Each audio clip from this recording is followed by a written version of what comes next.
নমস্কাৰ বন্ধু বান্ধৱীসকল India post payment বেংকত এক্সিকিউটিভৰ 132টাকৈ নতুন পদ মুকলি হৈছে দৰমহা যথেষ্ট ধুনীয়া আৰু অসমৰ ল'ৰা ছোৱালী অসমতে পাব পোষ্টিং তো ভিডিঅ'টোত গোটেই এডভাৰটাইজমেণ্টৰ বিষয়ে কম সময়তে আলোচনা কৰিম শিক্ষাগত অৰ্হতা সিলেকশ্যন প্ৰক্ৰিয়া সকলোখিনি আহক ভিডিঅ'টো আৰম্ভ কৰোঁ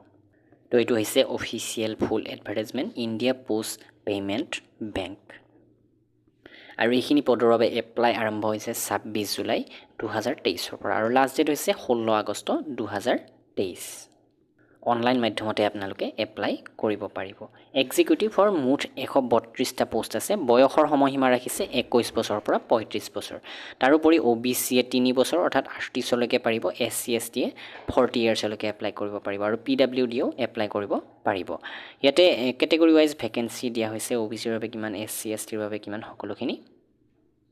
আৰু ইয়াতে আটাইতকৈ ডাঙৰ কথা হৈছে আমাৰ অসমৰ বাবে সেপাৰেটকৈ ভ্যাকেন্সি ৰাখিছে অসমৰ বাবে 26টা পোষ্ট আছে বাকিখিনি অন্যান্য ৰাজ্যৰ বাবে ফকাই দিছে তাৰোপৰি আমাৰ নৰ্থ ইষ্টৰ বাবে চাব পাৰে অৰুণাচল প্ৰদেশ মণিপুৰ মেঘালয় মিজোৰাম নাগালেণ্ড ত্ৰিপুৰা ইয়াৰ কাৰণেও ইয়াতে ভ্যাকেন্সি আছে অৰ্থাৎ অসমৰ বাবে আপোনালোকে এপ্লাই কৰি অসমৰ পৰা এপ্লাই কৰি অসমতে পোষ্টিং পাব পাৰিব মিনিমাম এডুকেশনাল কোৱালিফিকেশন এটো important point graduate in any discipline যিকোনো গ্ৰেজুৱেচন আপোনালোকে কৰিছে তেনেহলে আপোনালোকে এপ্লাই কৰিব পাৰিব আৰ্টস সায়েন্স কমাৰ্চ যিকোনো বেকগ্ৰাউণ্ডৰ পৰা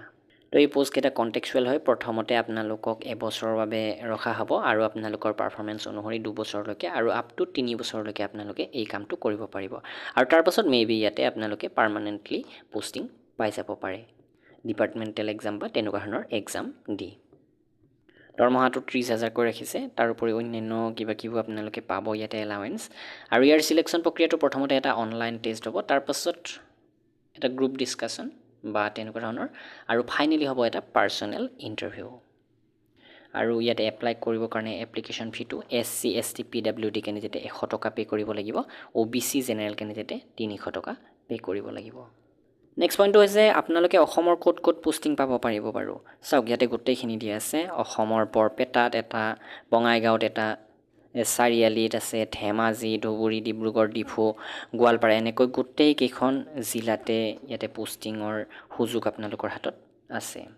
তো এইখিনি আছিল আপোনালোকক জনাবলগীয়া আৰু আগন্তুক ADRE বা অন্যান্য যি 32000 ভ্যাকেন্সি আহিব তাৰ বাবে যদি অসমীয়া আৰু ইংৰাজী মাধ্যমৰ PDF বিচাৰে আমাৰ ৱেবসাইট ভিজিট কৰিব assamgkpdf.com অসম GK সম্পূৰ্ণ অসমীয়া মাধ্যমত মুঠ 7500 প্ৰশ্নৰ উত্তৰ মাত্ৰ 149 টকাত কিনি ল'ব পাৰিব ইংৰাজী মাধ্যমৰো পাব আপোনালোকে ভিজিট কৰক assamgkpdf.com ধন্যবাদ